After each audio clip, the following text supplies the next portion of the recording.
y no, siempre se me va. Entonces, hoy vamos a hablar sobre la matemática en el siglo XIX.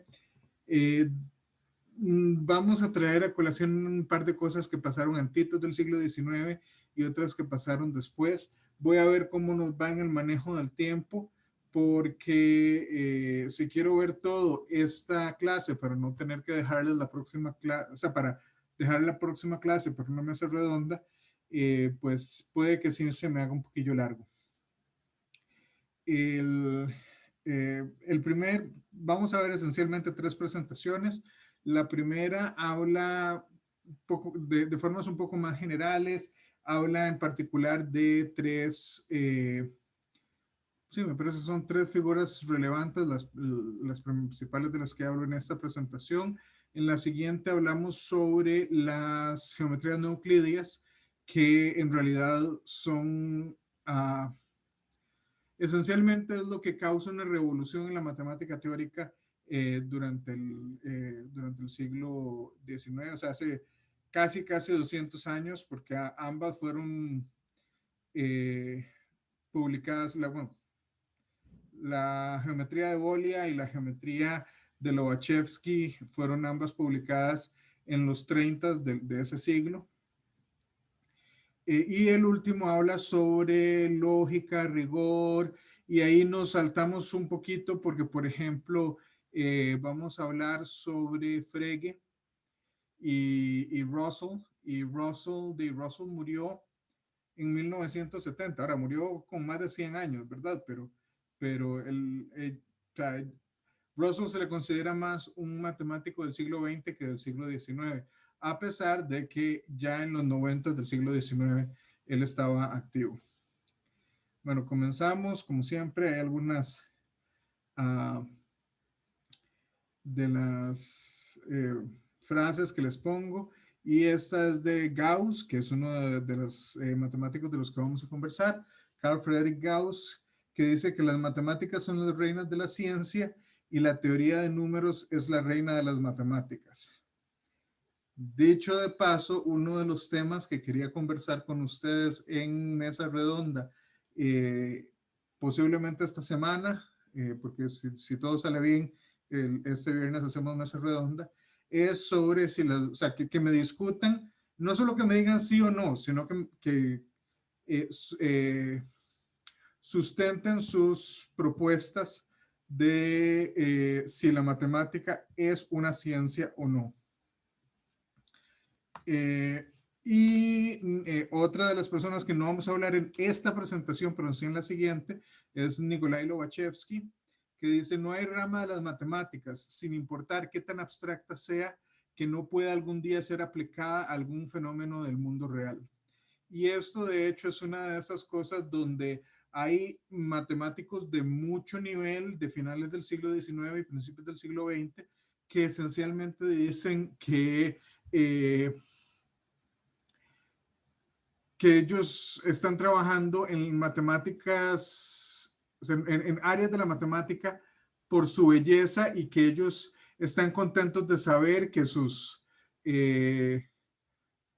aportes a la matemática nunca van a ser usados fuera de la propia matemática, y muchos de ellos estuvieron equivocados al respecto.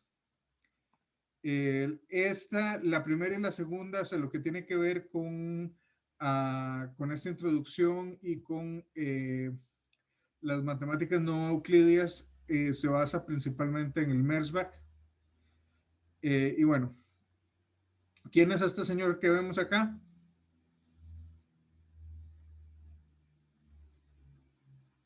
Ay, sí lo he visto, profe, pero no. Es más, ¿lo vimos la clase pasada? No. Bueno, el asunto es que ustedes posiblemente están acostumbrados a ver imágenes de él más centrado en años, pero como todo el mundo que llegó viejo en algún momento fue joven, este muchacho en algún momento fue un muchacho, y es Carl Friedrich Gauss, que me imagino que es un nombre que ustedes han escuchado hasta el cansancio en su carrera. Gauss es uno de esos matemáticos profundamente relevantes y profundamente conocidos y esencialmente, de hecho, se dice que él fue el último universalista. El término este de universalista se le atribuye a matemáticos o bueno, en realidad a estudiosos de algún área, en nuestro caso a las matemáticas, que hicieron contribuciones en todas las áreas de la matemática o de la ciencia que se está trabajando de su tiempo. En el caso de Gauss, es posible que sí, o sea, incluso hay matemáticos de muy alto renombre, o sea, podemos pensar en Hilbert, podemos pensar en von Neumann, podemos pensar incluso en el mismo Erdős, y ninguno de ellos llegó a ser tan universal como Gauss, a pesar de que sus aportes fueron fenomenales. Y de hecho se dice que al día de hoy es humanamente imposible ser un verdadero universalista en matemática porque las ramas son tan extensas, tan variadas y requieren tanta experticia para poder de verdad contribuir en el área que no es humanamente posible en la matemática moderna. Y que la última vez que lo fue más o menos hace 200 años. Ahora, muy bien. Gauss nace en 1977, en 1777, perdón, en Brunswick, que es parte de Alemania. Tenemos que ver que Alemania en ese tiempo no es la Alemania que nosotros conocemos, sino es una federación de reinos un poco más amorfa en aquel momento. Todavía tenemos los casos habíamos hablado que en el tiempo de Leibniz, Leibniz esencialmente como diplomático convence a los franceses que esencialmente que conquisten Egipto para que manden las tropas para allá y no se les ocurre invadir al vecino de la par, que es esta masa política que hoy denominaríamos Alemania, pero no era en realidad un solo país. Y bueno, una de las cosas, Gauss no viene de una familia, o sea, viene de una familia con un ingreso modesto, lo que nosotros llamaríamos quizá una persona de clase media en estos días, clase media alta, si lo pudiésemos ver así, o sea,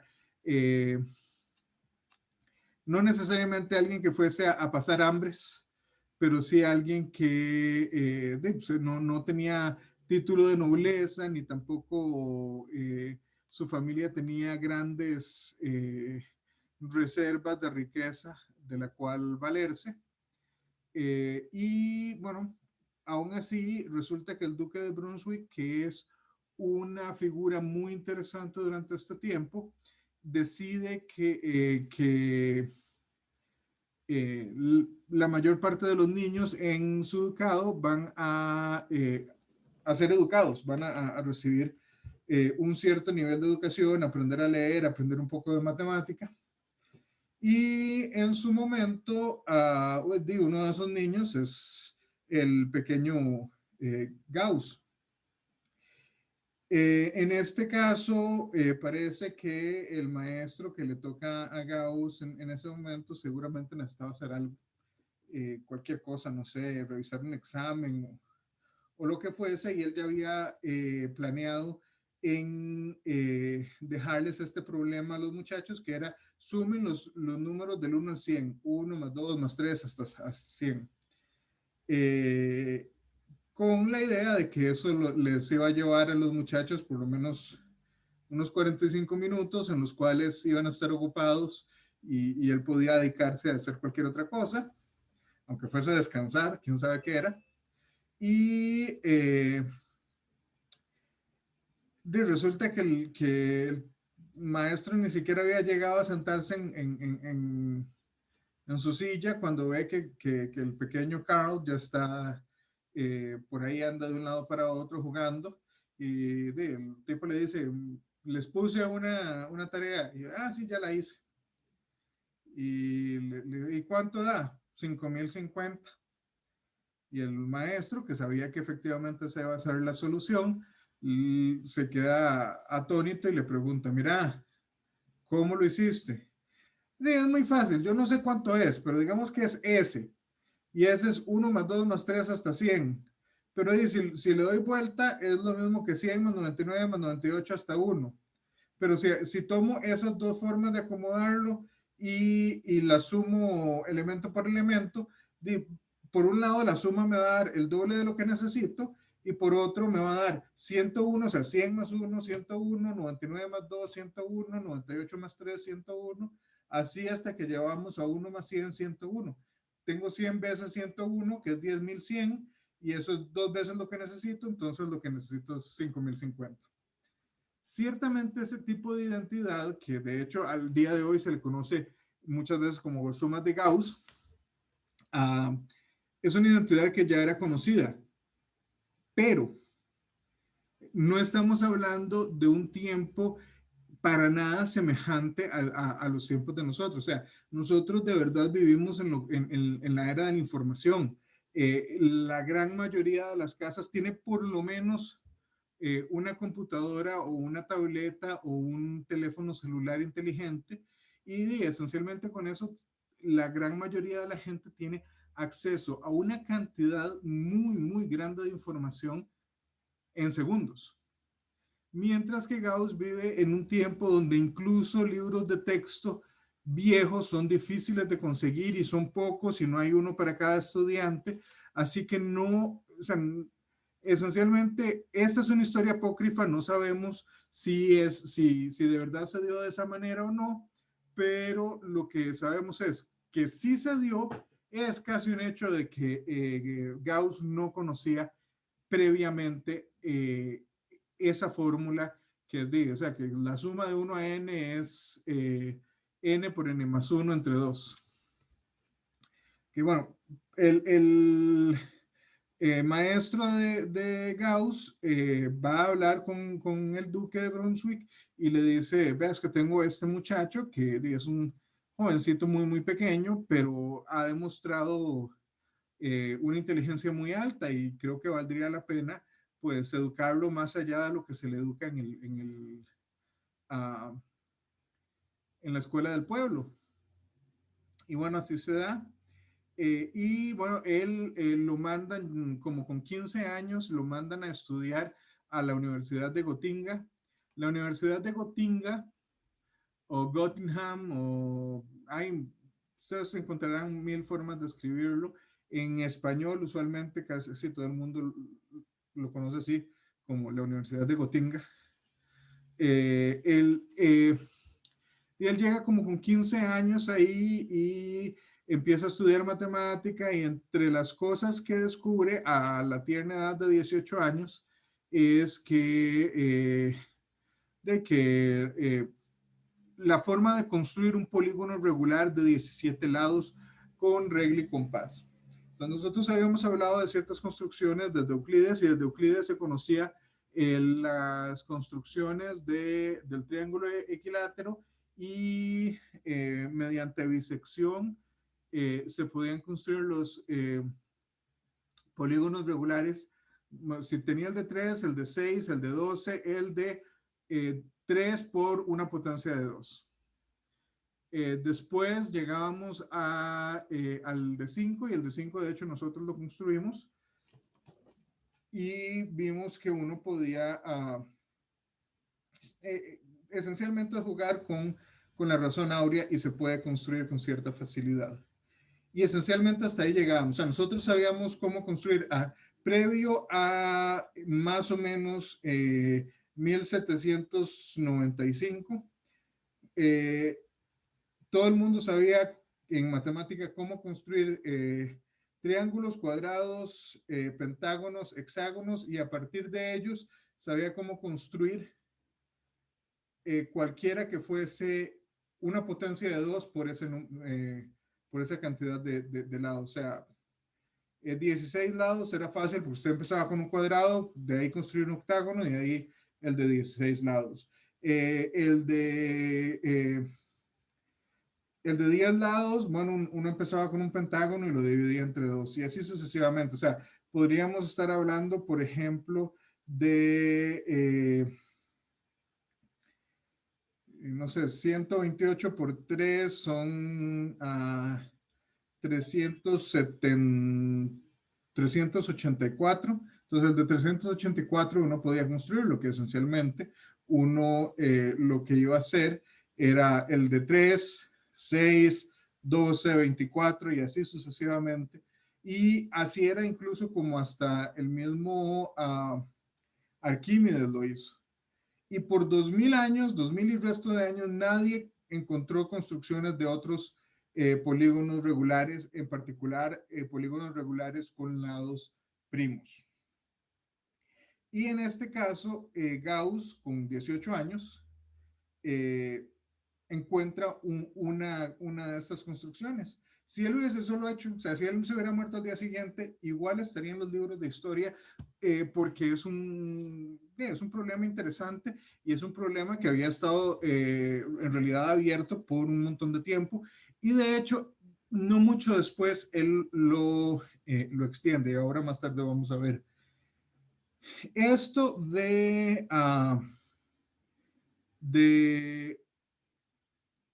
resolver problemas que tienen 2000 años de estar abiertos no es único de Gauss.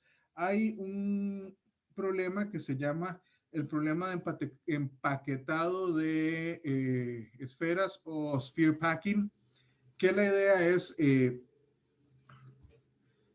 ¿cómo acomoda usted un conjunto de esferas de manera que ocupen la menor cantidad de volumen? Donde evidentemente las esferas se consideran no deformables, etcétera. O si lo vemos un poco más sencillo, ¿cómo acomoda usted? Si usted tiene un montón de naranjas y quiere acomodarlas para la venta, ¿cómo lo hace? Me imagino que todos en algún momento hemos estado en la feria o en una verdulería y nos hemos visto que ellos hacen esencialmente como una pirámide. O sea, hay un nivel que digamos puede ser 20 por 20 naranjas y el siguiente es 19 por 19 y hacen ahí 18 por 18 y ahí hacen hasta que queda una pirámide. Bueno, durante mucho tiempo se asumió que esa era la forma más económica a nivel de volumen de acomodar esferas. Pero sí, esencialmente eso estaba desde, o sea, esa forma de acomodar frutas ha sido desde que vendemos frutas. O sea, y vendemos frutas desde que tenemos este método de comercio con dinero. Pero desde que se empieza a estudiar estereometría, el empaquetado de esferas es un problema abierto. Y bueno, en un momento donde yo creo que la mayoría de los que están en este grupo ya estaba vivo, que es en 1998, hace 23 años, un señor, Thomas Callister Hales, él demuestra que efectivamente la hipótesis del empaquetado de esferas es cierta, que esa es la forma más económica de hacerlo, después de milenios de tener ese problema abierto. Ahora, hay una diferencia importante. Callister era o es, él sigue vivo, pero en ese momento él tenía 40 años. Gauss tenía 18. Bueno, a los 22 años tenía, Profe, ¿sí? pero esa persona que usted nos acaba de decir, que ya olvidé el nombre porque no lo pude copiar, Ajá. era matemático Sí, sí, también. él era un veamos, déjeme ver si no cerré eso. Ay, aquí esto siempre se me olvida que... ay, sí, sí, cerré el de... bueno, no importa. Sí lo cerré lastimosamente. Pero sí, él es un matemático profesional, creo que sacó el doctorado en Stanford. Sí, sí, sí, o sea, sí es un profesional en el área. Gauss era un estudiante en ese momento. Bueno, a los 22 años se gradúa con el doctorado y bueno, no sé qué piensan ustedes. Eh, Hasta muy recientemente yo creo que yo era uno de los más jóvenes en haber obtenido el doctorado entre los colegas. Creo que ahora hay algunos que han vuelto que eran menores que yo cuando sacaron el doctorado a una edad menor a la que yo era cuando yo saqué el mío, pero yo tenía 27 años cuando yo terminé mi doctorado. Entonces, el pensar en que alguien termine con 22 es sorprendente. Pero en fin, además de eso, él demuestra el teorema fundamental del álgebra en su tesis. El teorema fundamental del álgebra es este que demuestra que dado, o que propone que dado cualquier polinomio con coeficientes complejos de grado mayor o igual a 1, tiene al menos una raíz y por ende tiene n raíces contando multiplicidades. La segunda parte es trivial de hacer. La prueba de Gauss, que es una de las pruebas más clásicas, que esencialmente lo que hace es probar que cualquier función analítica tiene el mismo número de polos que de ceros, incluida multiplicidad, y dado que un polinomio siempre tiene un polo en el infinito, entonces tiene que tener un cero en algún otro lado, por ende una raíz. Es una prueba analítica y eso es una de las cosas problemáticas o que la gente ha encontrado problemática porque se llama el teorema fundamental del álgebra y no existe una prueba algebraica o completamente algebraica que logre probar ese teorema. Todas tienen, la de Gauss fue la primera, no es la única que existe al día de hoy, pero hasta el momento nadie ha encontrado una meramente algebraica. Todas usan de una manera u otra un principio analítico. Bueno, entre otras cosas, al inicio o sea, poco después de que se gradúa, vean que él se gradúa en 1799 y un par de años después publica el teorema de reciprocidad cuadrática. Yo sé que el resultado de reciprocidad cuadrática está en el curso de MA 420 de teoría de números que ustedes llevan. Me imagino que llegaron a cubrirlo cuando ustedes llevaron ese curso. Y ese teorema es probablemente el teorema más complicado, más rudo de ese curso. Bueno, la primera prueba que se da la da Gauss muy al inicio de su carrera. Y también hay una cosa importante. Gauss no es tan prolífico publicando, pero sí es un matemático prolífico. Muchas de las cosas que, de hecho, esencialmente la segunda mitad del siglo XIX, muchos matemáticos trabajan años en ciertas teorías y después se dan cuenta que entre los papeles no publicados de Gauss está una solución a lo que ellos les tomó 10 años de su carrera demostrar, una cosa así. Bueno, una de las cosas que él pone en sus notas, aunque no lo demuestra, es el teorema de los números primos. ¿Saben cuál es el teorema de los números primos? Yo creo que no. Me parece que lo he escuchado, pero no sé qué dice. Que Si lo dice, quizás sí. el teorema de los números primos dice que el número de números primos menores o iguales a n es aproximadamente bueno, una constante por n entre el logaritmo de n. O sea, y que eso es asintótico, que entre más grande esté, más cerca es menor es el error relativo.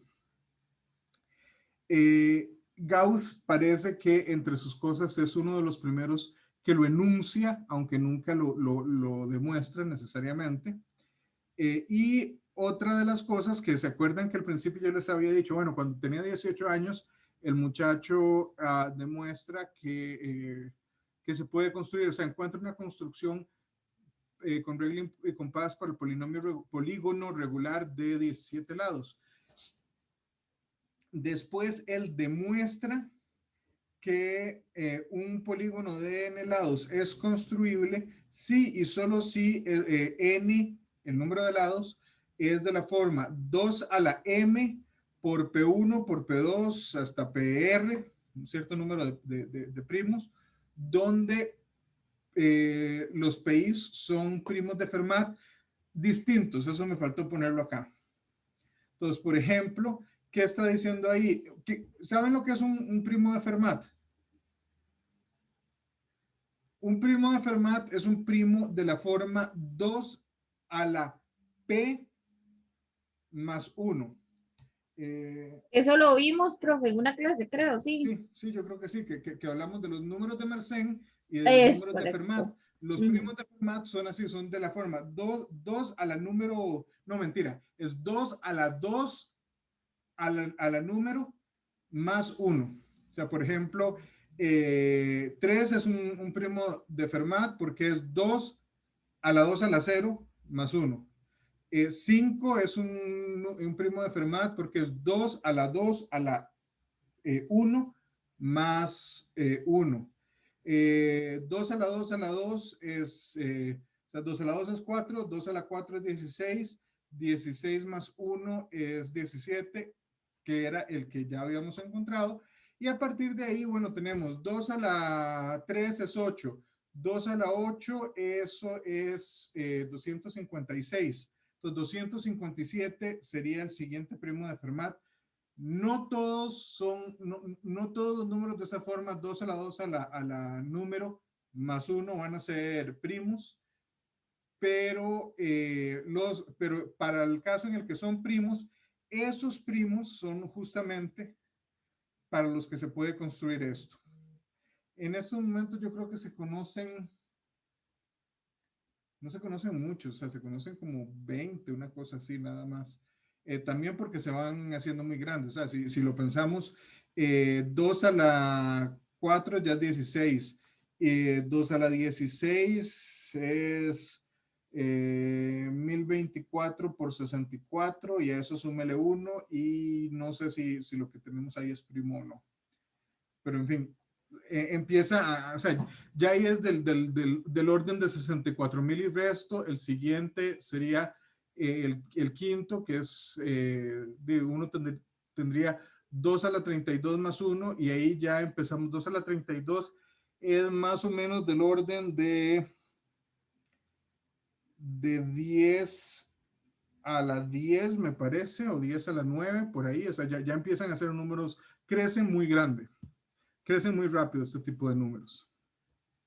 Y esencialmente lo que dice es que solo los que tienen esta forma se pueden construir. O sea, por ejemplo, podemos construir polígonos de 2, 3, 4, 5, 6, pero 7 no, porque 7 es un primo y no es un primo de Fermat. 8 sí, porque es 2 a la 3. 9 no, porque necesitaríamos, o sea, 9 es 3 por 3, y es cierto, 3 es un primo de Fermat, pero estamos multiplicando dos primos iguales, y por eso era que les decía que aquí me hizo falta poner que los PI son distintos entre sí.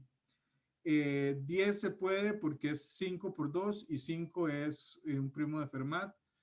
11 no se puede porque 11 es un primo y no es de Fermat. 12 sí se puede porque es 3 por 4. 13 no porque no es un primo de Fermat.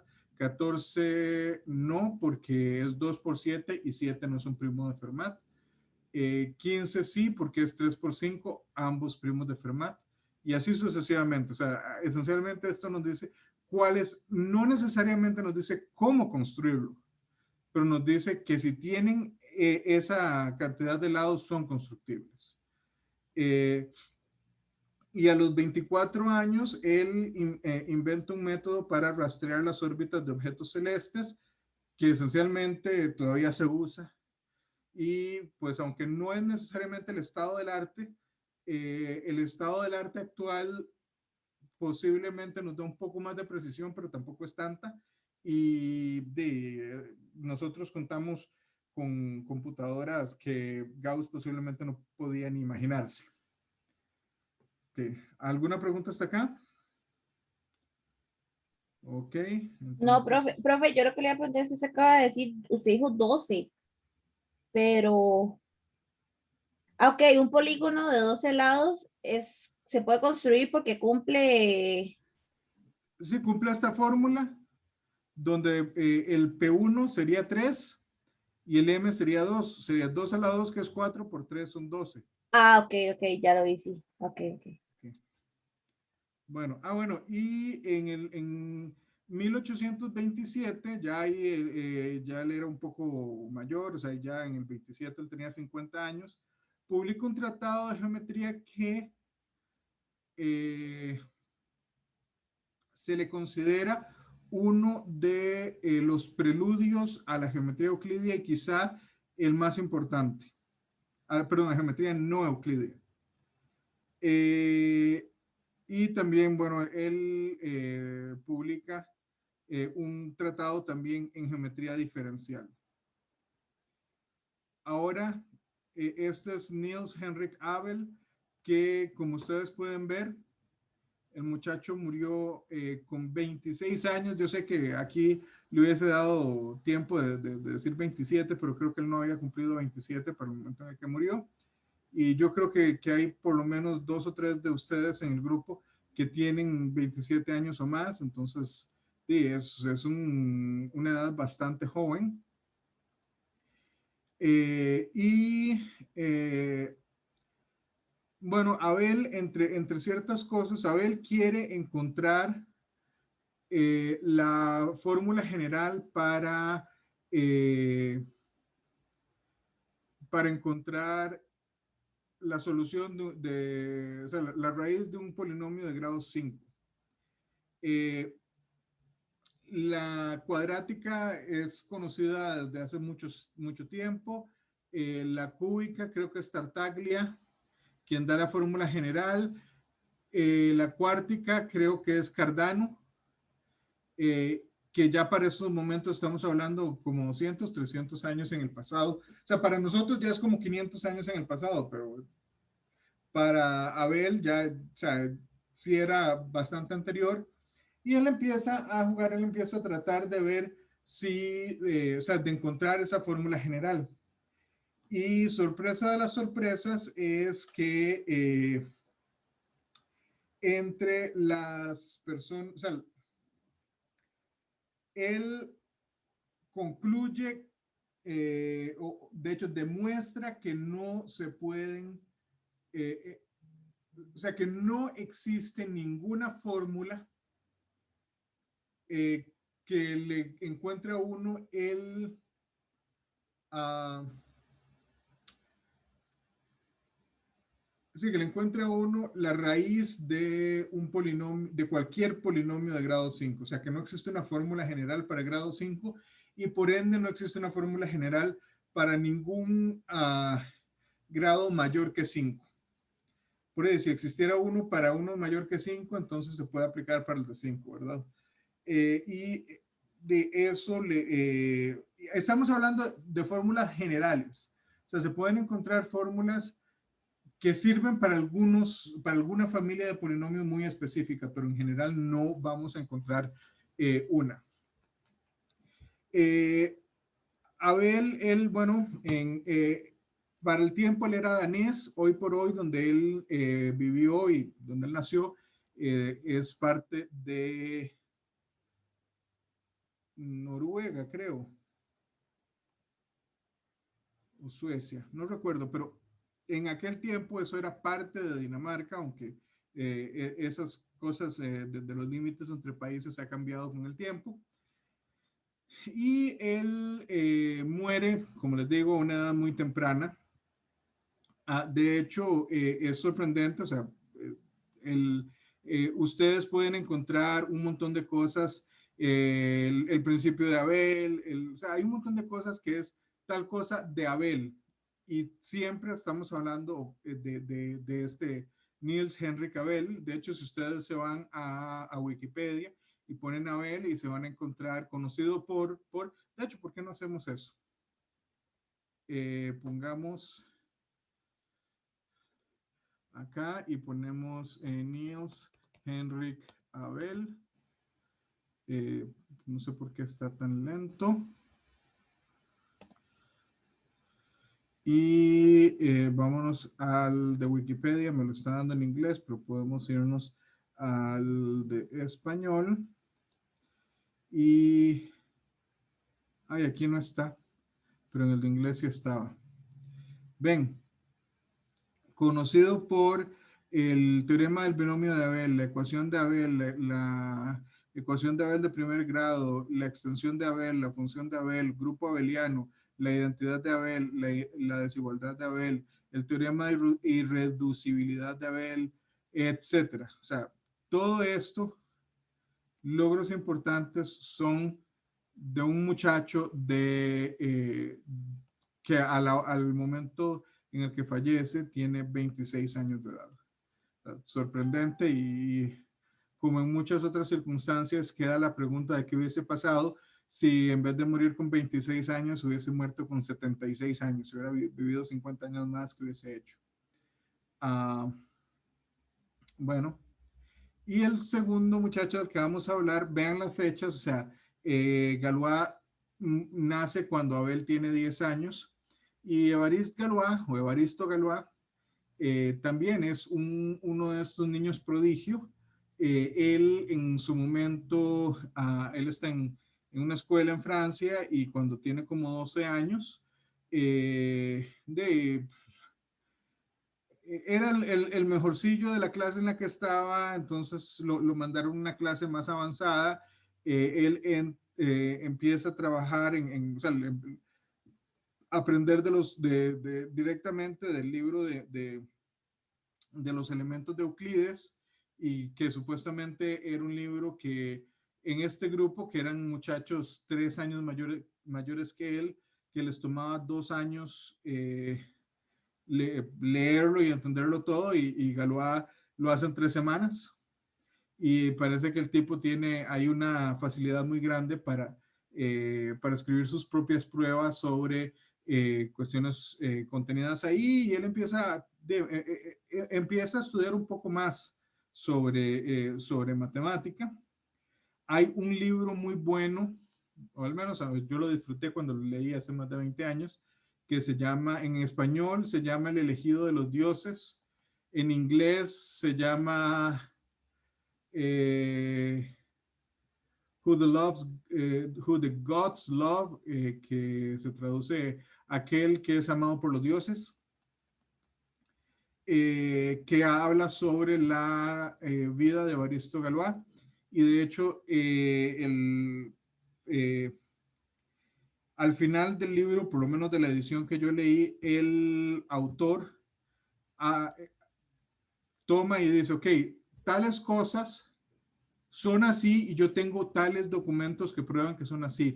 Hay ciertas cosas como, y él lista A, B, C y D del plot, que yo asumo que así fue como pasaron, porque no tengo ninguna información que corrobore si fue de una manera u otra, y otras que hay teorías, casi que teorías de conspiración al respecto, pero es un libro que si en algún momento es uno de como 5 libros que yo les recomiendo si alguien quiere leer sobre ficción que tenga que ver con matemáticas. O sea, El elegido de los dioses es uno, El contador de arena, El asesinato de Pitágoras, Planilandia es otro libro vacilón, y no son los únicos, esos son los que me vienen a la cabeza en estos momentos. Pero en fin, Galois lo que inicia es, él toma lo que había estado haciendo Abel, y le parece tremendamente interesante. Y eventualmente este par de muchachos, porque o sea, eso era lo que los dos eran bastante jovencitos cuando estaban trabajando en esto, ellos cambian completamente la visión del álgebra de su tiempo. O sea, mientras que antes de ellos el álgebra esencialmente tenía que ver más con resolución de ecuaciones algebraicas, con propiedades de polinomios, etcétera. A partir de ellos, no es que los conceptos no existieran, pero a partir de ellos el álgebra se centra en esos objetos que son los grupos, los anillos, cuerpos, módulos, cuerpos o grupos cociente, cualquier cantidad de cosas así, que es esencialmente como nosotros estudiamos el álgebra abstracta el día de hoy. Galois, entre muchas otras cosas, pues él, bueno, en estos momentos, en la malla curricular actual de la carrera de mate, existe un curso que se llama Teoría de Galois. Yo tenía 19 años cuando llevé ese curso. Evaristo Galois tenía 19 años cuando formuló la teoría por la cual ese curso existe. O sea, el tipo era tremendamente inteligente. Lo que pasa es que parece que también él era muy político y si creemos o sea, lo que sabemos es que él murió en un duelo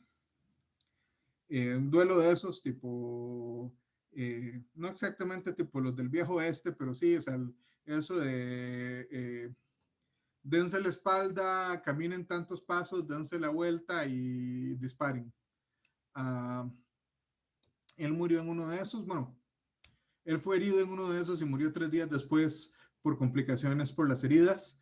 Él no había ni siquiera cumplido los 20 años, tenía 19 años en ese momento, el muchacho. Si nosotros le creemos, parece que Galois, además de haber sido muy bueno en matemática, había sido también muy precoz en movimientos políticos y él ya era una figura que empezaba a sonar dentro de ciertos movimientos pseudo revolucionarios.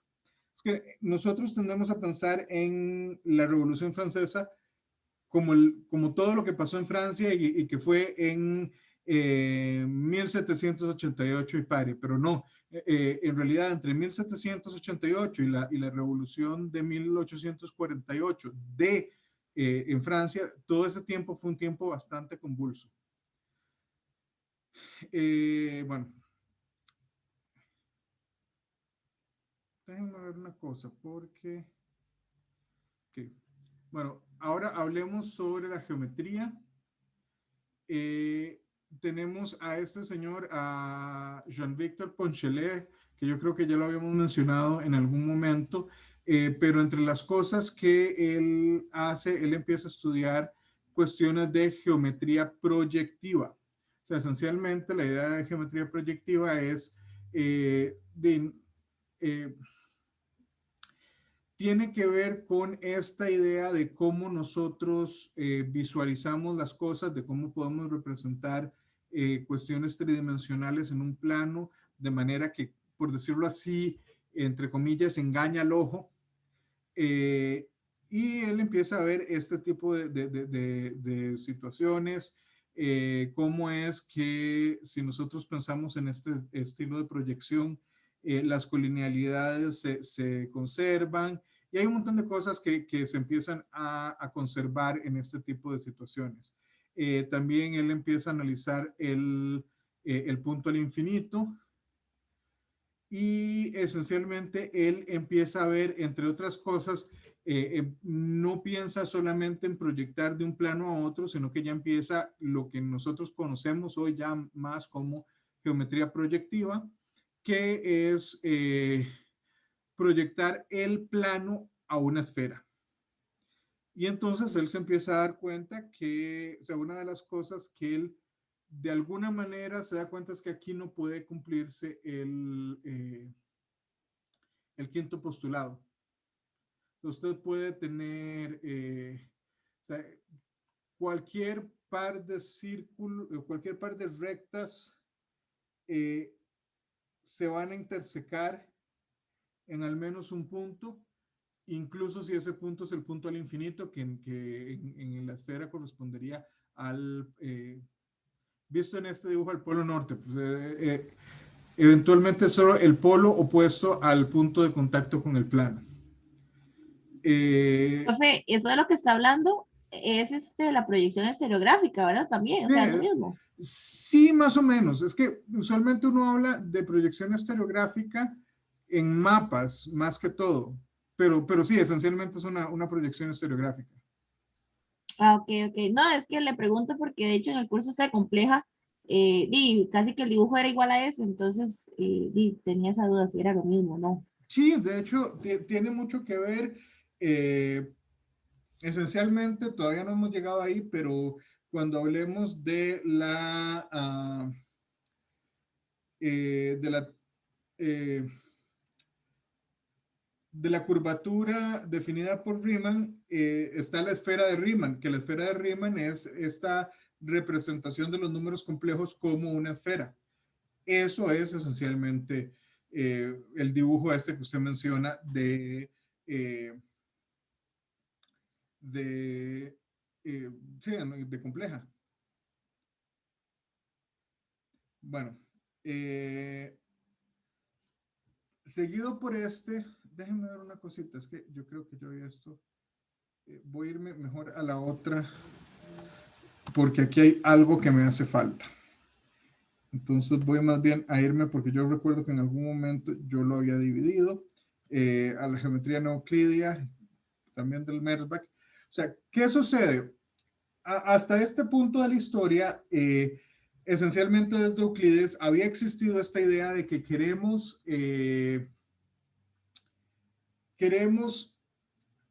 ver si el quinto postulado es necesario.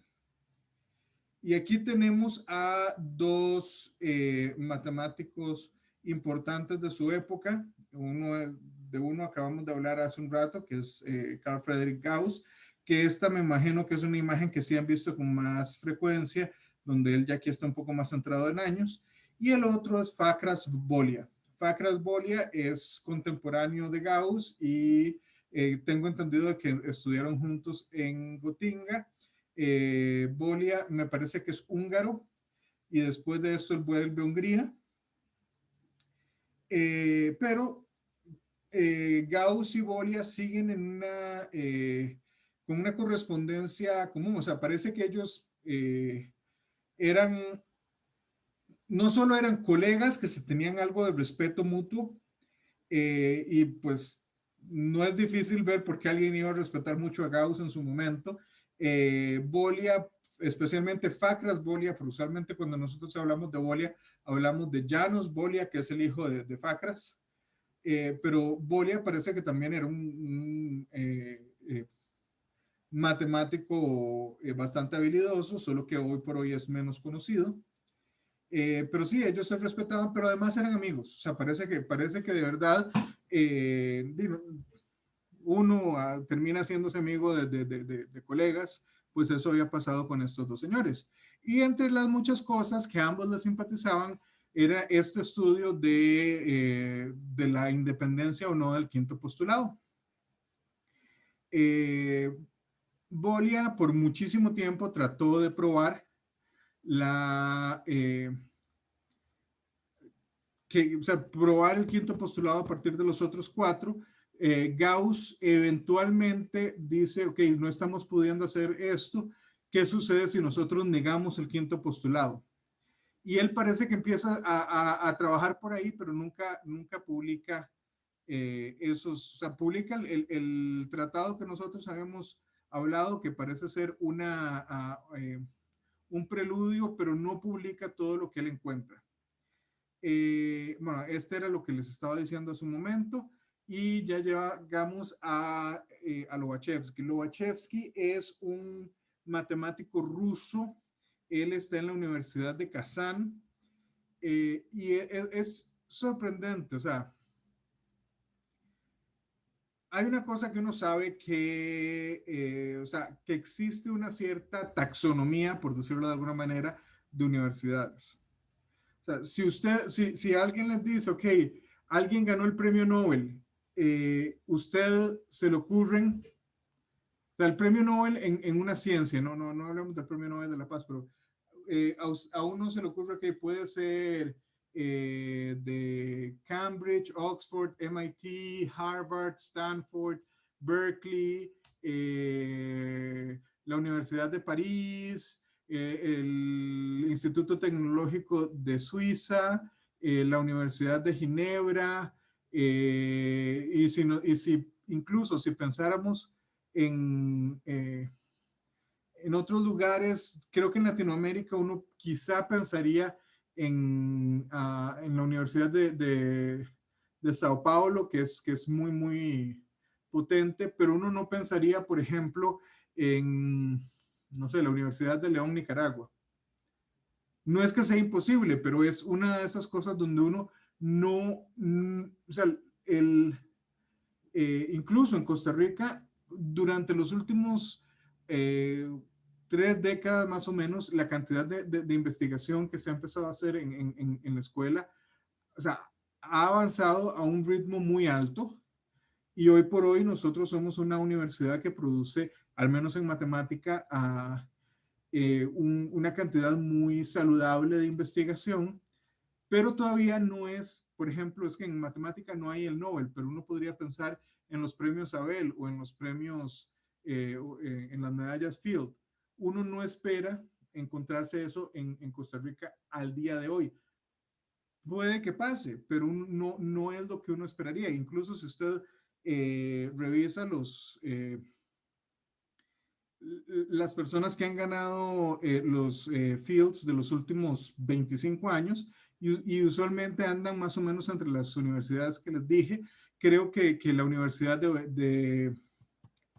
no es la de Bratislava, pero hay una en Polonia que hay alguien ahí que ganó uh, el Fields Medal no hace mucho, pero igual son como lugares cercanos. Bueno, ese tipo de taxonomía no es tan reciente, o sea, siempre ha existido esa situación que cuando uno está pensando en universidades muy relevantes donde se dan los descubrimientos más de boga, más del estado del arte, suelen ser en centros poblacionales muy importantes. Eh, y Lobachevsky él está en la Universidad de Kazán. Quiero que vean dónde está Kazán y no sé qué tanto sepan ustedes de Rusia, pero entre las cosas que uno puede hablar de Rusia, o sea, si ustedes ven, Kazán está acá, o sea, para que lo vean en el mapa más o menos, y si ustedes se dan cuenta, estos son menos de 1000 kilómetros, pero de hecho podemos preguntarle a, a Google a cuánto está Kazán de Moscú, que está acá, y vemos que está a 822 kilómetros, por lo menos por tierra. Ahora, no sé si ustedes están muy familiarizados con la geografía rusa. Honestamente, yo no tanto, pero sí suficiente como para saber que Rusia hay un desbalance muy grande en la distribución poblacional.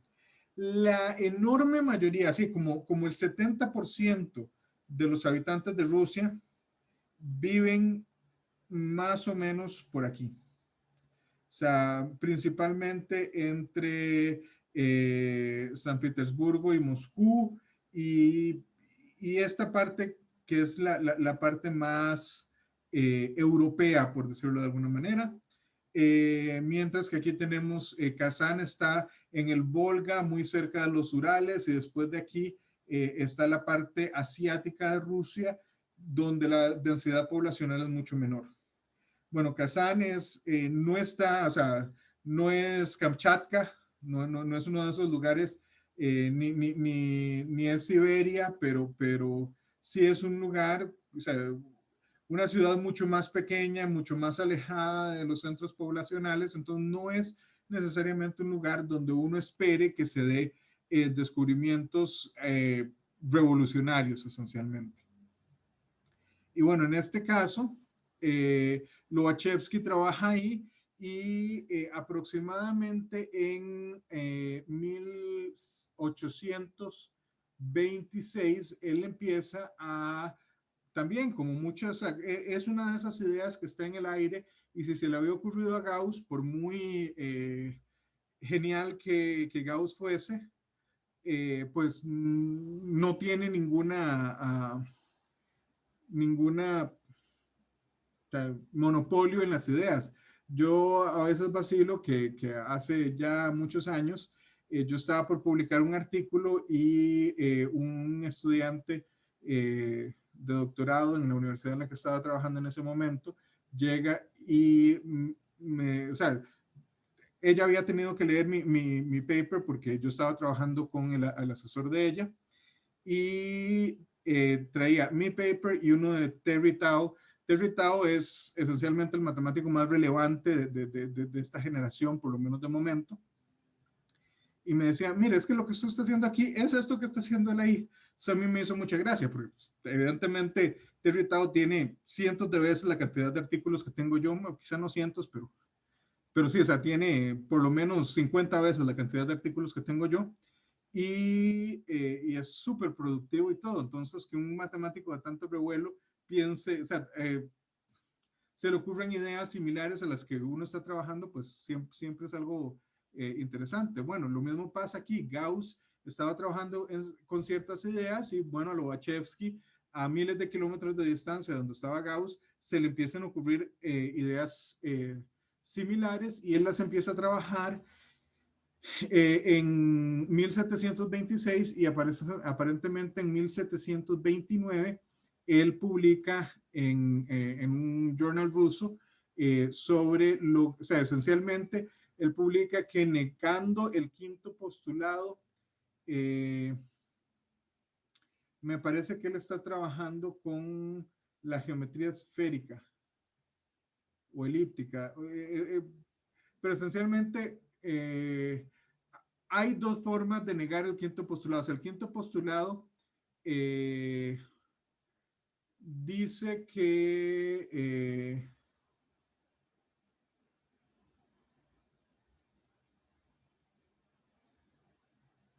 es el de las paralelas.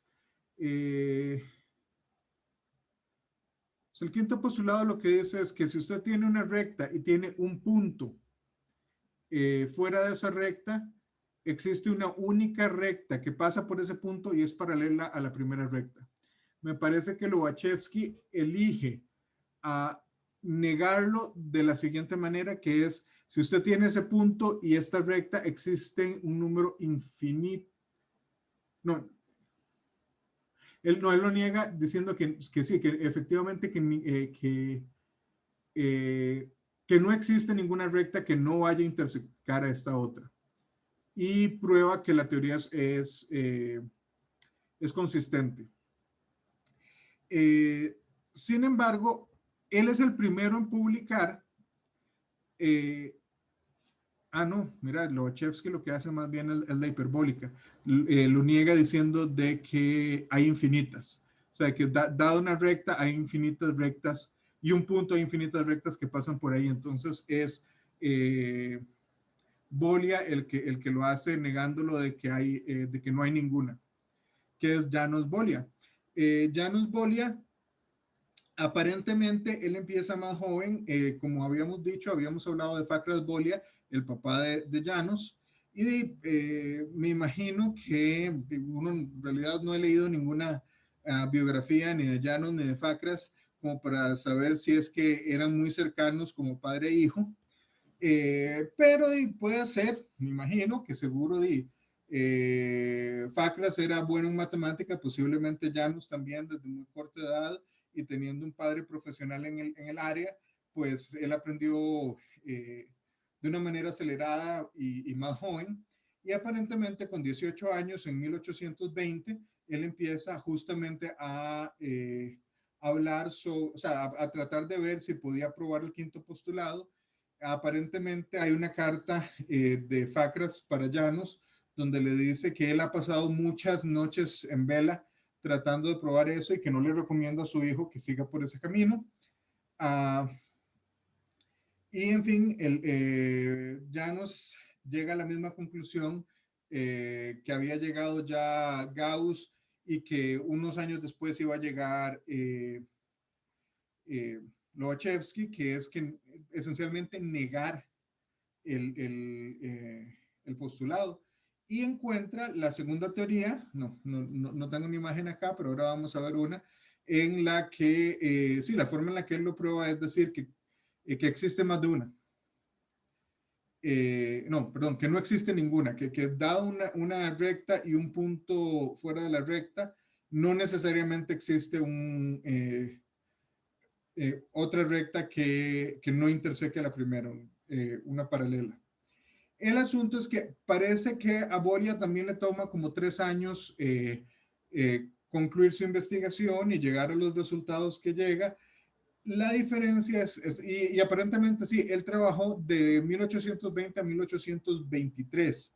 Y como dijimos, Lobachevsky empieza en 1826 a trabajar en el área. Pero Bolia no publica hasta 1832, 3 años antes, 3 años después de que Lobachevsky publicara. Entonces ahí, por suerte no se da, bueno, primero porque en su momento la adopción de las teorías de geometría no euclídea fue mucho más lenta y había muchos matemáticos que consideraban que esta teoría carecía de verdad de mérito matemático. Entonces, quizá no hubo la misma, no sé, como el mismo conflicto que hubo un poco más de un siglo antes entre Leibniz y Newton. Esencialmente todo el mundo concluye que la gran mayoría de los historiadores de matemática centrados en esta época concluyen que Bolia y Lobachevsky trabajaron completamente independientes sin ninguno tener acceso a lo que los otros habían hecho. Más aún, ninguno de los dos había publicado mientras el otro estaba trabajando. Y aparentemente sí sabemos que Bolia llegó a conocer la teoría de Lobachevsky. No sabemos si Lobachevsky llegó a conocer la teoría de Bolia. Acordémonos de una cosa. Lobachevsky publica en ruso. Bolia posiblemente, y ahí sí no estoy seguro, publica en alemán, pero él no publica en una revista. Él incluye su trabajo como un apéndice a un libro de geometría con la autoría del padre de su padre. Entonces no, también, y no, o sea, y no hay información del por qué él no quiere publicar, porque, o sea, igual hizo hallazgos y cosas así y no quería publicar algo propio. O sea, no hay en algún lado que diga qué se conoce o no. Ok, no sé, o sea, la verdad no sé, puedo especular y voy a especular, pero no me sorprendería si alguno de ustedes, incluso pueden buscarlo para la próxima mesa redonda y me corrigen si estoy equivocado. Pero lo que yo me imagino es que él quizá está un poco preocupado de iniciar su carrera con una teoría tan controversial. Y no estoy muy seguro al respecto porque, por ejemplo, uno puede pensar en Lorentz. Lorentz, al parecer, había llegado no a la teoría completa, pero tenía cosas muy parecidas a la teoría de la relatividad de Einstein antes de Einstein. Lorentz es bastante mayor que Einstein. Y y Lorenz nunca publica justamente porque esencialmente sus teorías están contradiciendo el canon de la teoría newtoniana, de la física newtoniana, entonces nunca publica. Y es Einstein el que llega a su Annus Mirabilis, el año maravilloso de Einstein, donde él publica 3 artículos superpotentes, cada uno de ellos. Bueno, puede ser que haya pasado algo así, como que al principio él no estaba muy convencido de publicarlo, quizá él mismo no estaba seguro de que todo lo que él estuviese haciendo estuviese bien. Al final sí lo publica, pero no toma la ruta usual. Entonces, yo tendría esa idea de que es más que todo por cuestiones de estar un poco preocupado de hacer el ridículo y publicar algo a lo que la gente le encuentra un error. Eso me recuerda hay un artículo como de los finales de los 70s de Stephen Hawking, donde esencialmente la consecuencia de lo que él demuestra en ese paper es o sea, que causas y consecuencias no están realmente relacionadas, lo cual es en nuestra vida real nosotros lo consideraríamos absurdo. Y él mismo decía, aquí tiene que haber un error, pero yo no lo conozco. Y tomó como 20 años a algunas de las mentes más prodigiosas en la física moderna lograr encontrar el error.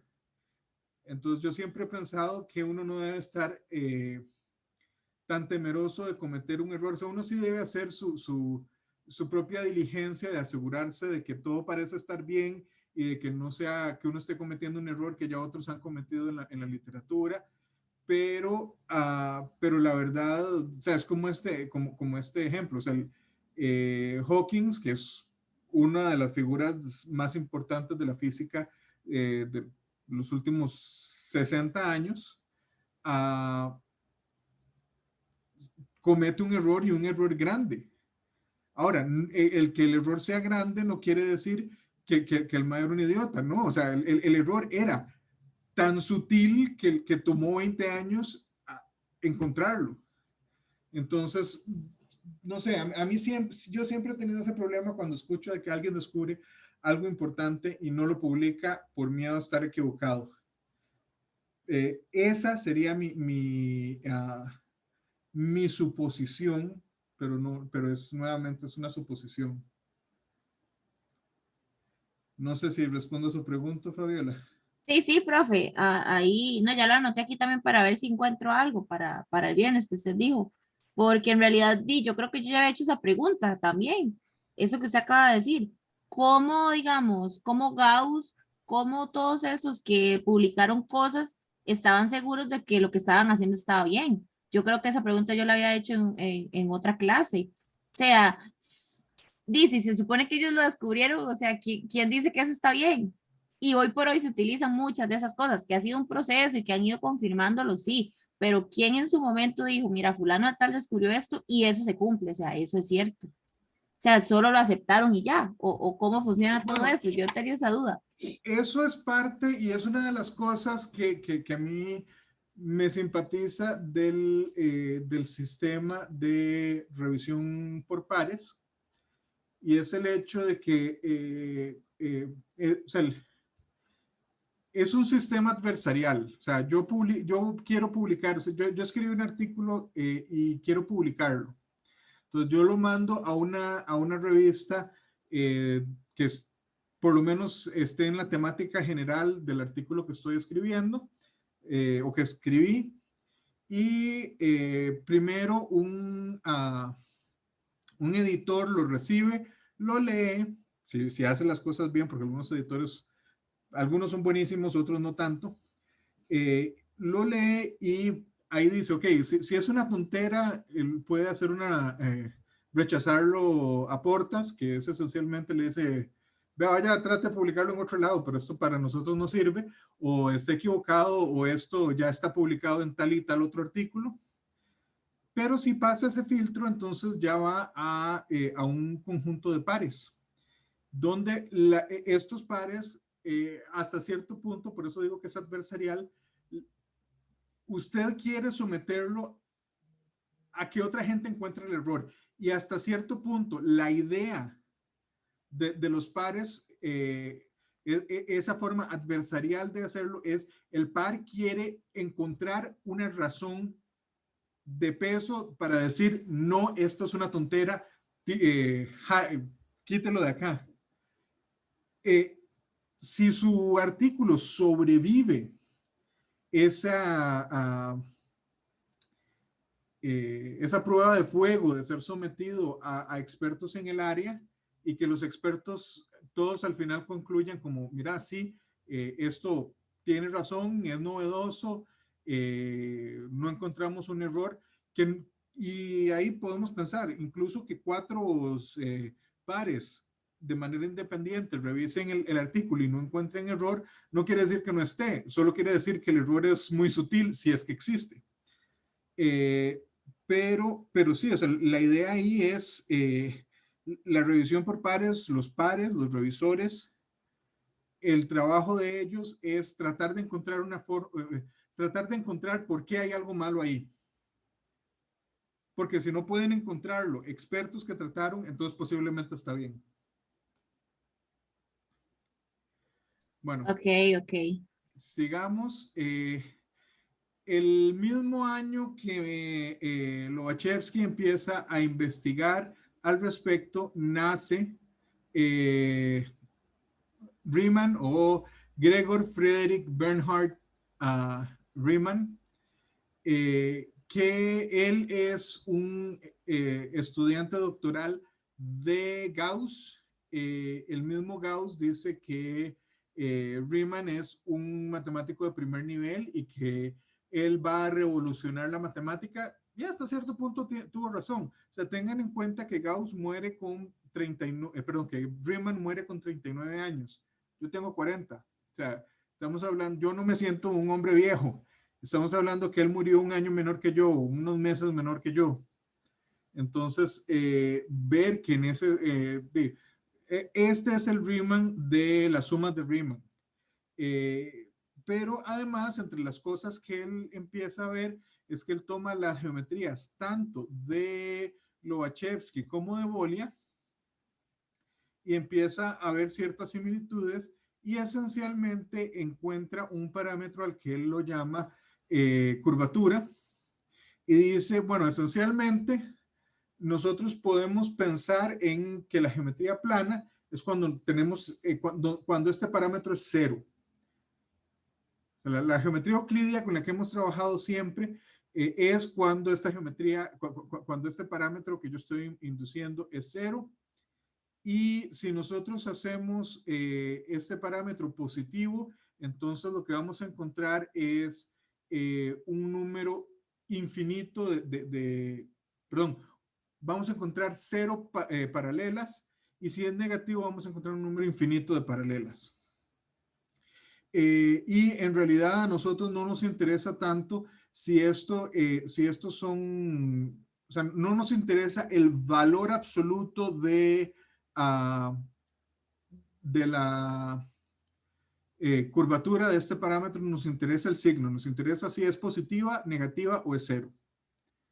Y bueno, a partir de ahí él empieza, eh, esencialmente lo que hace es unificar las teorías de geometría no euclídea. Ahora, una de las cosas que no hemos hablado es del hecho de que la geometría, la geometría euclídea ha sido la base de la matemática por milenios para este momento.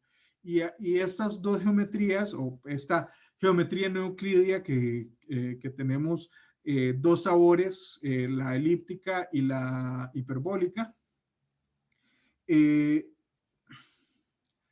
Dave, van en contra del canon. Entonces, por mucho tiempo hay gente que está completamente opuesta, que dice que eso es una tontera.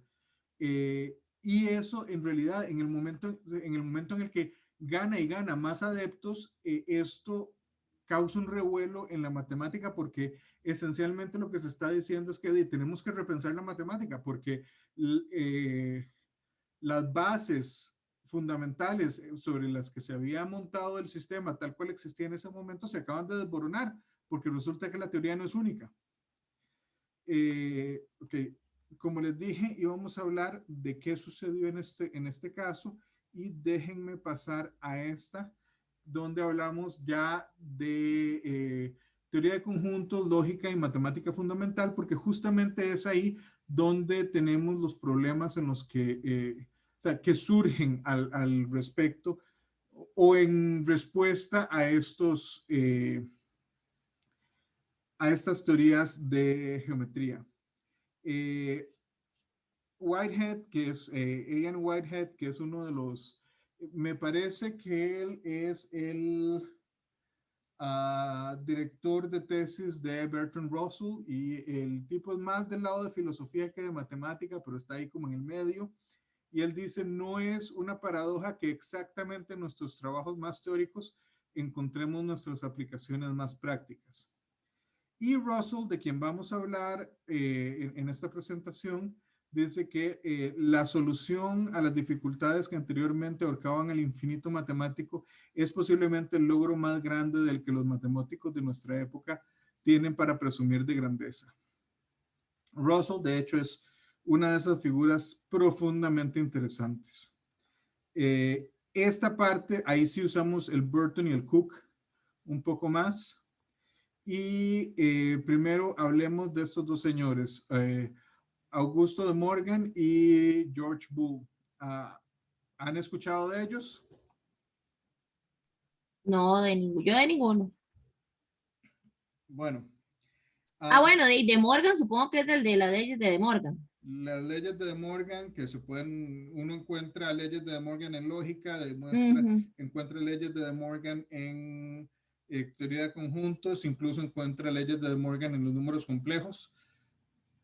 Es sobre este señor De Morgan y uh, Boole es las álgebras booleanas, es por George Boole.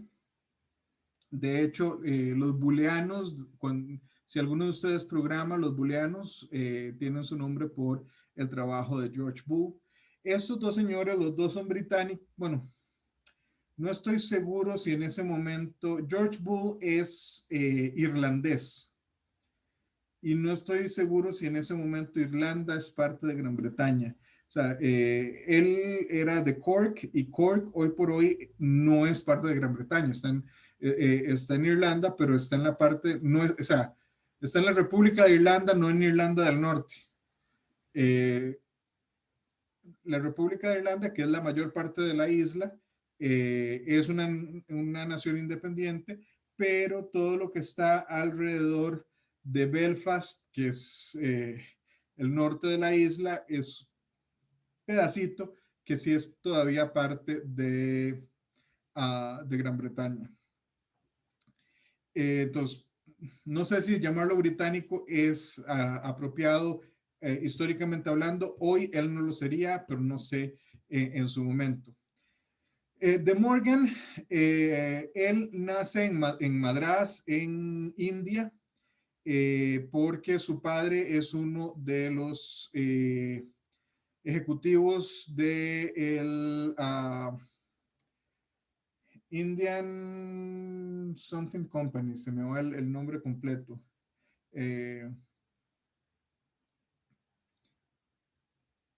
East India Trading Company, creo que es como se llama la compañía, que esencialmente creo que sale la compañía mencionada en su momento, me parece que en Piratas del Caribe, y es una compañía profundamente importante, es una de las primeras tres compañías en emitir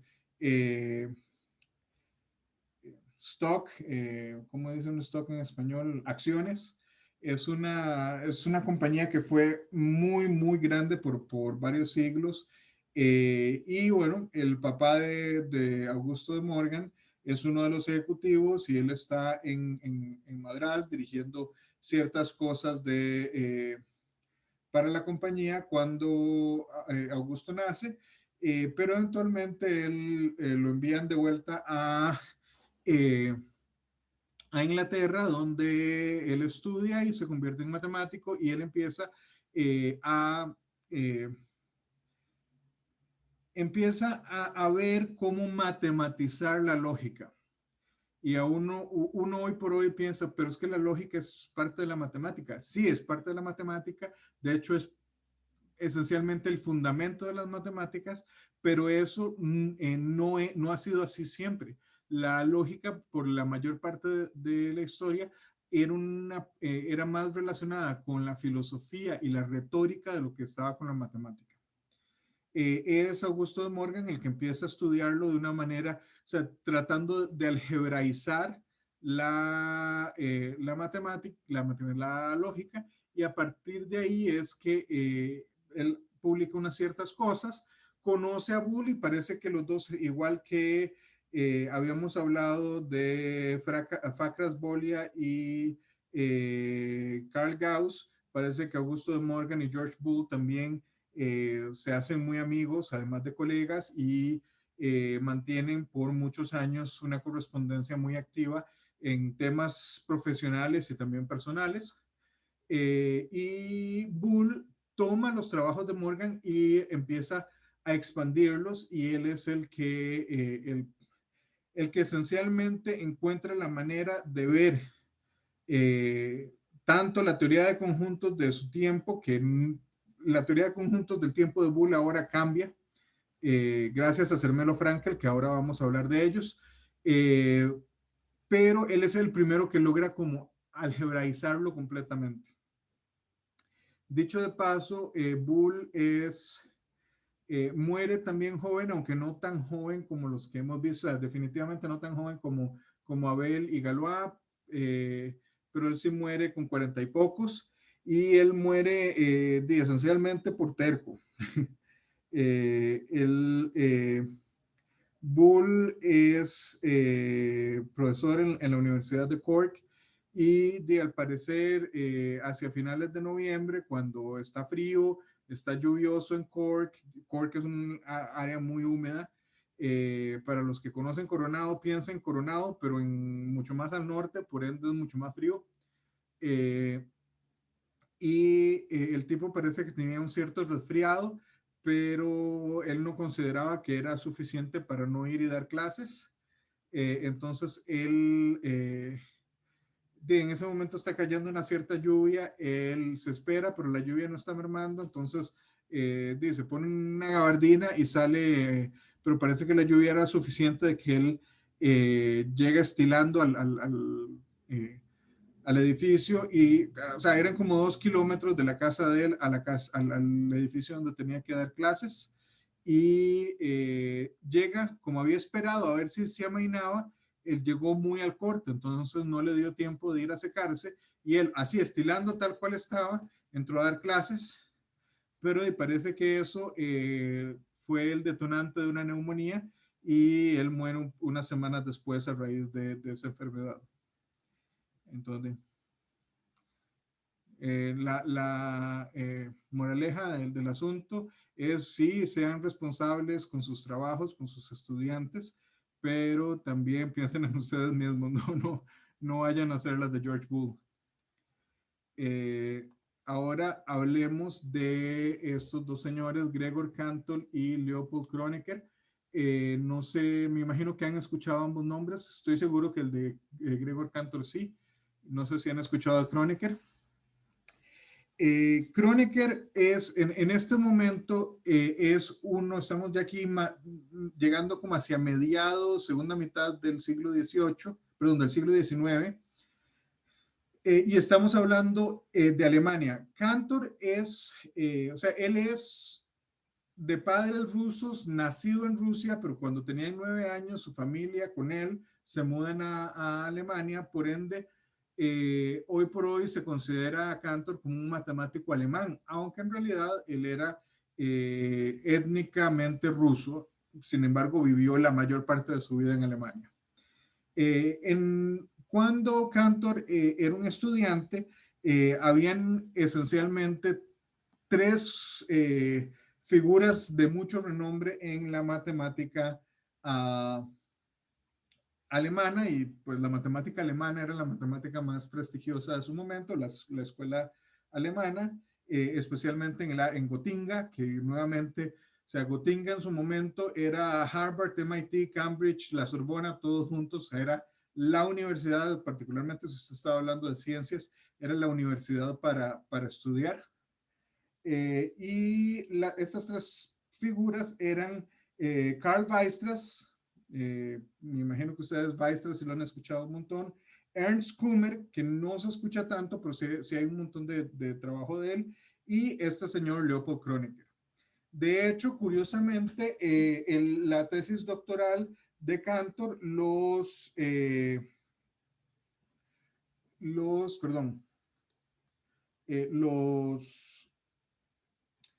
advisors, los asesores, eran Weierstrass y Krummer. Pero Kronecker, parece que Kronecker, igual que hemos hablado en algunos momentos,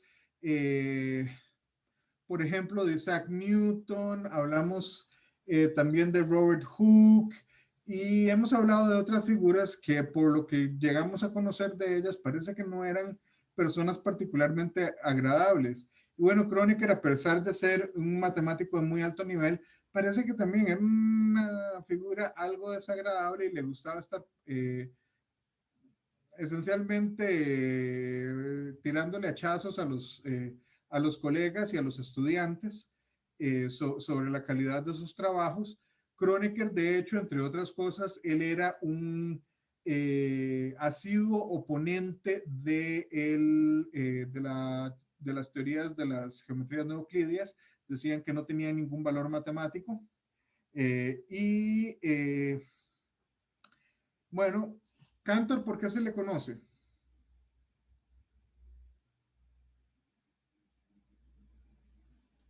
Y bueno, ahora lo que estábamos hablando de las soluciones de las ecuaciones. eh, Ay, ¿qué más? Hay algo de Cantor. Ok, la teoría de Cantor. El teorema de Cantor, pero es que hay varios. El teorema de Cantor principalmente, cuando uno habla o de la teoría de Cantor, es la teoría de cardinalidad. Ajá, de lo que yo iba a decir del video que hice yo, básicamente, de la Ujú. no numerabilidad de R, conjunto de partes, todo eso. Exactamente. Una de las cosas que Cantor demuestra es que existen diferentes tipos de infinitos, o sea que no todos los infinitos son iguales. Él demuestra que los números reales contienen a o sea, contienen estrictamente más elementos que los números racionales, por decirlo de alguna manera. Es que pensemos eso, o sea, sí es cierto, por ejemplo, si uno lo piensa, los números enteros contienen más elementos, cuando ese más está entre comillas, que los naturales, porque los naturales son los positivos y los enteros son los positivos y los negativos y el cero. Y los racionales incluyen los racionales incluyen también fracciones, entonces en los enteros no hay fracciones, entonces las fracciones son adicionales. Pero uno puede hacer funciones biyectivas de los naturales en los enteros o de los enteros en los racionales, y por ende nosotros decimos que esas tres conjuntos tienen la misma cardinalidad, el mismo número de conjuntos, aunque en ambos casos son infinitos.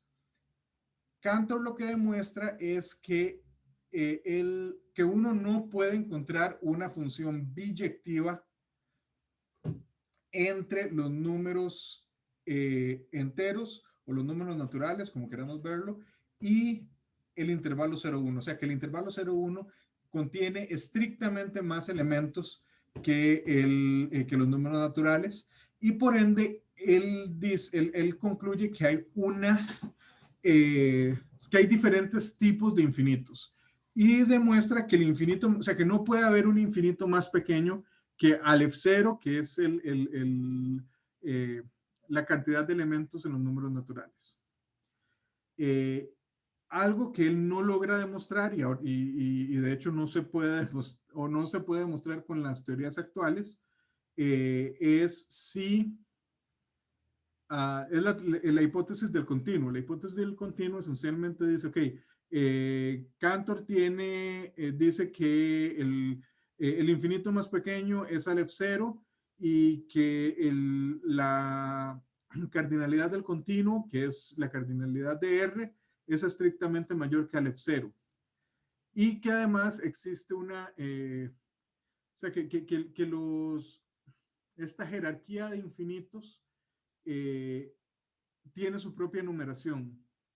Entonces, que después de Aleph 0 existe un Aleph 1, existe una cierta cardinalidad infinita estrictamente mayor que Aleph 0, que la cantidad de números reales, pero que no hay ningún otro infinito estrictamente entre estos dos.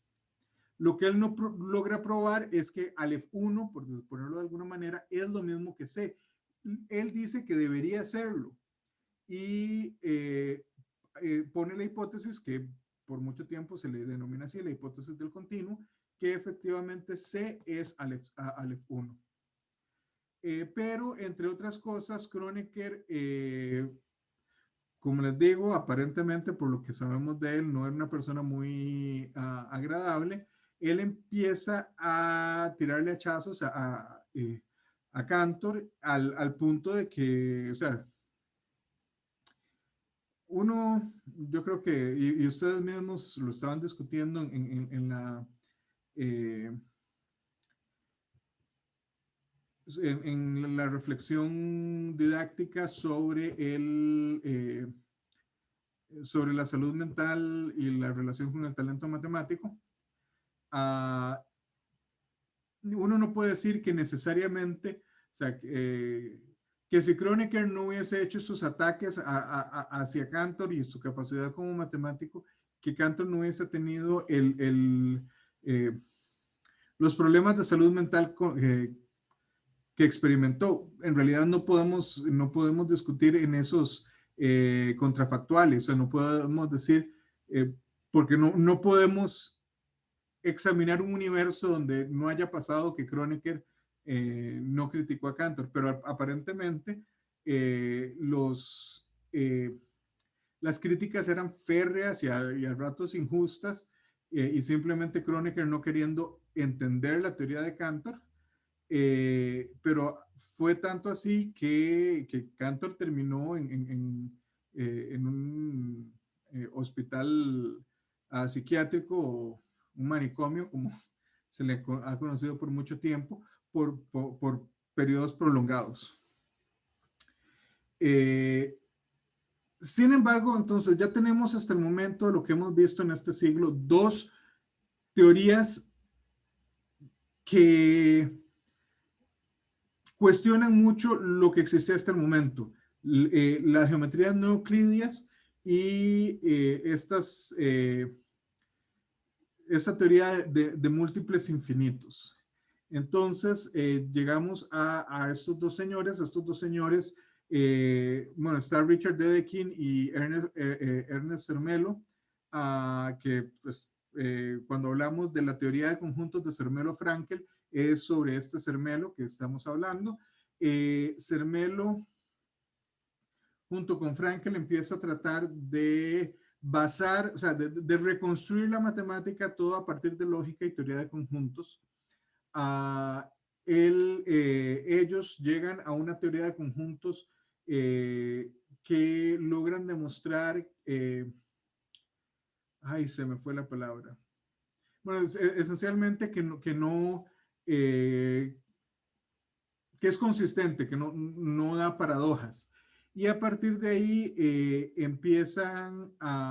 se empieza a tratar de construir a partir solo de teoría de conjuntos los naturales, los enteros, los racionales, etc. Entonces, Dedekind y Peano, que curiosamente, a pesar de que se le conoce como las acciones de Peano, Dedekind y Peano trabajaron juntos y parece que Dedekind trabajó más que Peano al respecto. y ellos esencialmente introducen esta construcción de los números naturales, que es lindísima, que es esta idea de que el cero es el conjunto vacío y que después hay una función sucesora y hacen toda esta construcción que es, o sea, a mí como matemático me parece una de las construcciones más lindas que hay. Y después de eso, bueno, una vez que uno tiene los números naturales construidos, construir los enteros es muy sencillo. O sea, los enteros es esencialmente el producto cartesiano de n con n, módulo una cierta relación de equivalencia, y ahí uno tiene los enteros. Después uno puede hacer z, producto cartesiano con z menos 0, y hacer otra relación de equivalencia y hacer el conjunto consciente, y eso les da Q. Entonces, esas dos construcciones, o sea, una vez que uno tiene n, que no es trivial, pero una vez que uno tiene n, construir z es fácil, y una vez que uno tiene z, construir q es fácil, pero a partir de q, construir r es mucho más complicado. Y empieza o sea, de hecho, por mucho tiempo no encuentran la forma de hacerlo. Dedekind introduce una cierta idea que son las cortaduras de Dedekind, y Dedekind, por cierto, ahí está mal escrito, me disculpo porque tiene una D al final, es D-E-D-E-K-I-N-D. Mis disculpas al respecto, hasta ahora me estoy percatando de eso. Dedekind introduce esta idea de las cortaduras, y a partir de ahí logra construir los números reales. Por otro lado, se introduce la forma más común de hacerlo, que es mediante el teorema del extremo superior, perdón, el axioma del extremo superior, y empezamos con estas ideas del sub y del inf, que sí, me parece que en 540 uno pelea mucho con subs y infs. Ese tipo de ideas son otra forma de hacerlo, que es completamente equivalente a las construcciones. Uno puede demostrar que los dos objetos son el mismo objeto matemático, pero es más o menos en este tiempo donde se empieza a hacer esta reconstrucción de los objetos matemáticos más relevantes a partir de lo que se considera una base más sólida. Y ahí llegamos a estos dos señores, Gottlob Frege y Bertrand Russell, que lo mencionamos al principio. Frege él no es directamente estudiante de Boole y o de Morgan, pero sí está muy influenciado por el trabajo de ellos. Y él empieza esencialmente la idea es construir un aparato, esencialmente reconstruir toda la matemática a partir de lógica y teoría de conjuntos.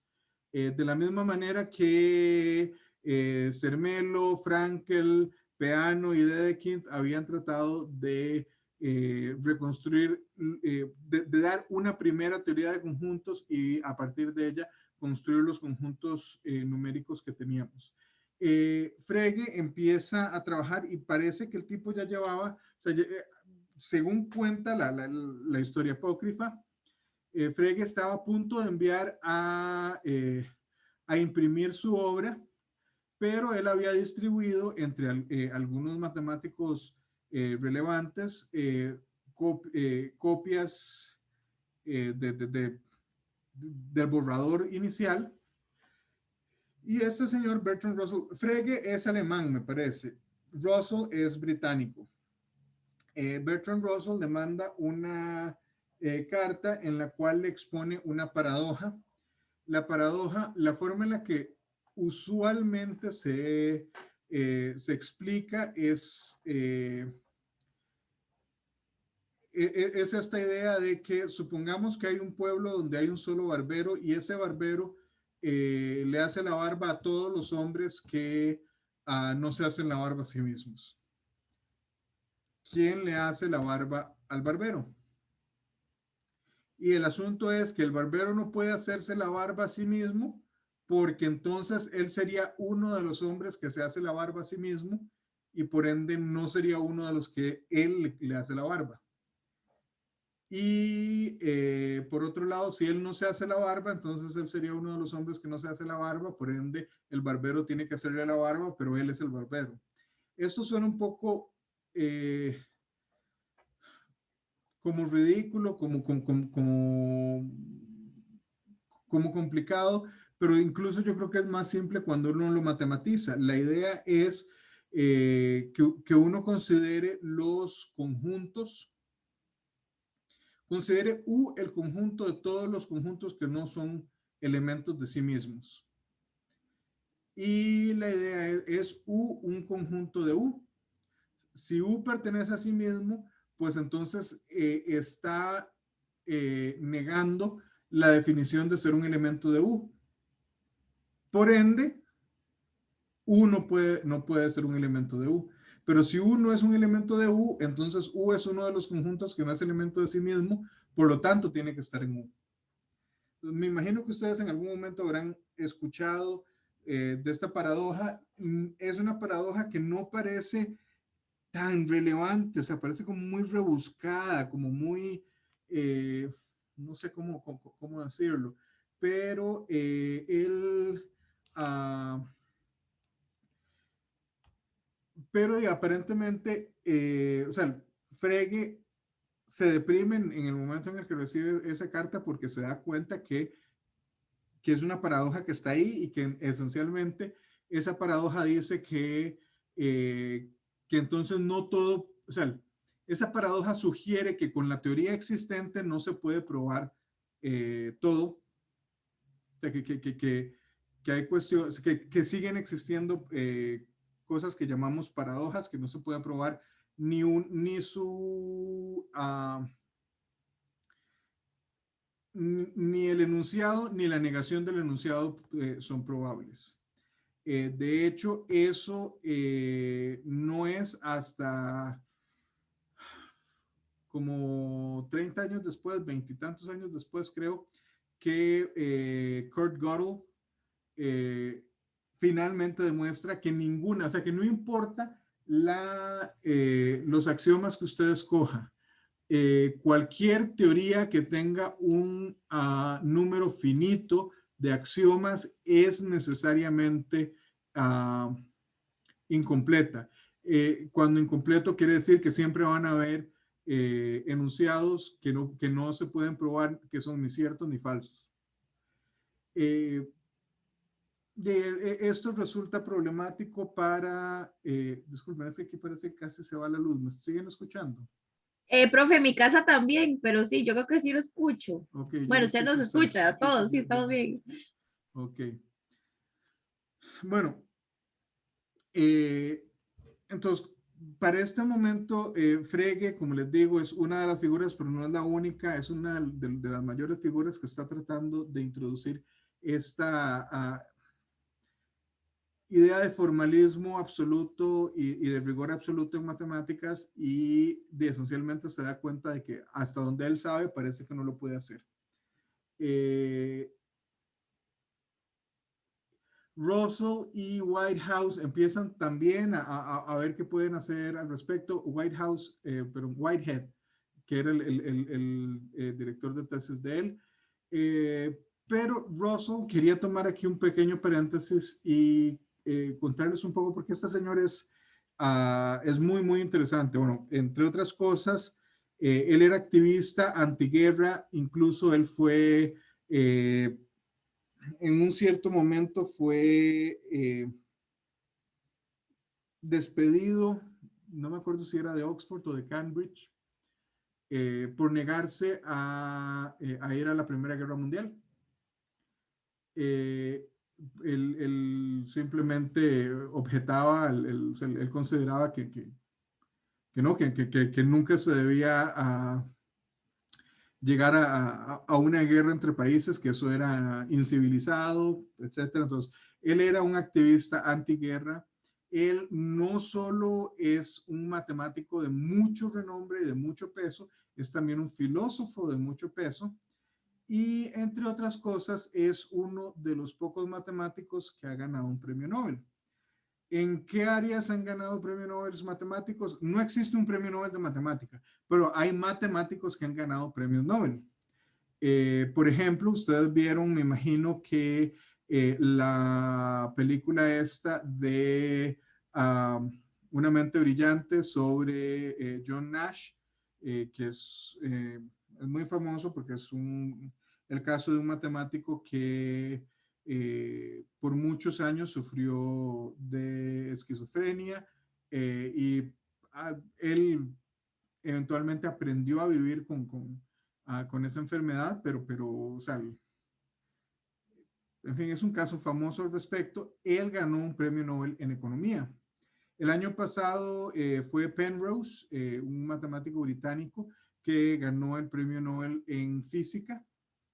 Que eso de hecho fue una de esas cosas sorprendentes porque por muchísimo tiempo, como por los últimos 60 años, los premios Nobel en física, en química, en medicina y biología han sido ofrecidos o han sido dados más que todo a resultados prácticos, o sea, se les han dado principalmente experimentalistas y Penrose es teórico, es un matemático teórico, pero parte de su matemática ha sido aplicada a astrofísica. De hecho, Penrose fue por mucho tiempo uno de los colaboradores más cercanos de Stephen Hawking y hay quienes sugieren que a Penrose se le dio el Nobel porque no se le da a alguien que haya muerto y acababa de morir eh, eh, Hawking y pues querían premiar algo relacionado con el trabajo de Hawking, pero no se lo podían dar a Hawking porque ya estaba muerto y Penrose era como el mejor proxy al respecto. Pero si ustedes revisan, sí han habido como una media docena de matemáticos que han ganado premios Nobel usualmente o en economía o en física, principalmente porque sus trabajos se aplican a esas áreas. En economía, usualmente en teoría de juegos o cosas semejantes, y en física a veces es para mecánica cuántica o en astrofísica de algún tipo. Bertrand Russell es el único matemático que ha ganado el premio Nobel en un área distinta a física o economía. ¿Alguien sabe cuál premio Nobel ganó Bertrand Russell? Yo no. Bertrand Russell ganó el premio Nobel en literatura.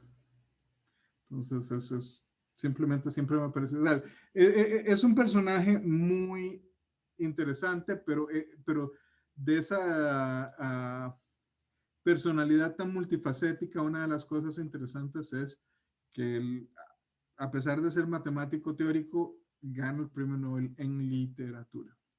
Y bueno, por aquí terminamos, que hoy sí fue casi 2 horas aquí hablando. No sé si tienen alguna pregunta adicional.